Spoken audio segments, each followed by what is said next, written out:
শীতের এই বেগুন গাছগুলি আমি কিভাবে লাগিয়েছিলাম এবং কি সার ওষুধ স্প্রে করেছিলাম এবং গাছগুলিকে কিভাবে পরিচর্যা করেছিলাম আজ দেখাবো। আপনারা তো সকলেই জানেন যে এবছর প্রচুর বৃষ্টির কারণে মাটিতে রোটার দিয়ে চাষ সম্ভব হয়নি। সেই কারণে কোদালে করে ডোব কেটে তারপর সেই ডোবের মধ্যে কিছুটা শুকনো গোবর সার দিয়ে গাছগুলিকে লাগিয়েছিলাম। প্রথম অবস্থায় আমি যে সারটি দিয়েছিলাম সেটা হচ্ছে রাসায়নিক সার 10-26 এবং মাইক্রোনিউট্রিয়েন্ট সার দিয়ে প্রথমে আমি মাটিগুলোকে আলগা করে দিয়েছিলাম, গাছের গোড়ার মাটিগুলোকে, এবং এইভাবে সমস্ত গাছগুলিকে সার দিয়ে মাটিগুলোকে আলগা করে দিয়েছিলাম সমস্ত গাছগুলিতেই। এই দেখুন এইভাবে গাছগুলিকে আলগা করে সমস্ত মাটিগুলোকে গাছের গোড়ার দিকে টেনে এনে রেখেছিলাম। এইভাবে গাছগুলিকে আমি প্রথম অবস্থায় সার দিয়ে মাটি দিয়ে দিয়েছিলাম এবং আপনারা দেখতে পাবেন যে পরেও কীভাবে আমি মাটি দিয়েছি একটু পরে বলছি। দ্বিতীয় চাপান সার হিসাবে আমি দিয়েছিলাম শুধু রাসায়নিক সার। তারপর দেখতে পাচ্ছ যে প্রত্যেকটি গাছেতেই একটু করে খুঁটি দিয়ে বেঁধে রাখা হয়েছে, কারণ গাছগুলি যাতে না পড়ে যায়। বেগুন গাছ এমনিতে অনেক ঝাড় নিয়ে গাছটি হয়, সেই কারণে গাছটা যাতে না পড়ে যায় সেগুলোকে খুঁটি দিয়ে বেঁধে রেখেছি। এবং আমার এই জমিতে সমস্ত আগাছাগুলোকে পরিষ্কার করে রেখেছি। আগাছা পরিষ্কার থাকলে সাদামাছির আক্রমণ খুবই কম দেখা যায়।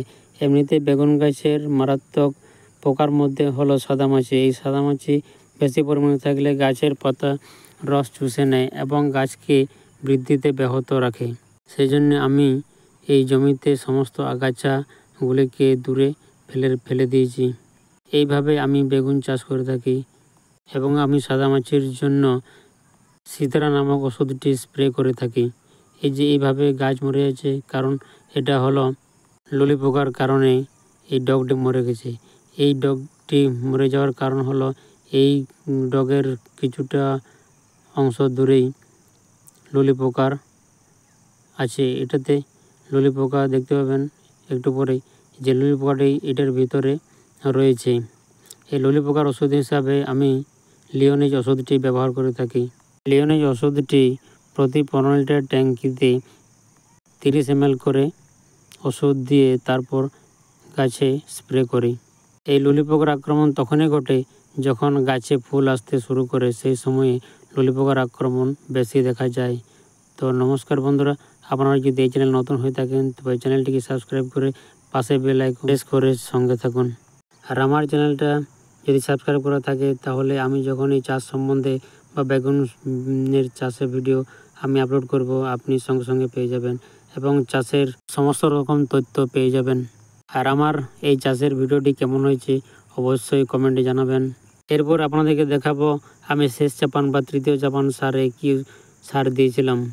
এই তৃতীয় চাপান সারে আমি দিয়েছিলাম রাসায়নিক সার এবং খোল।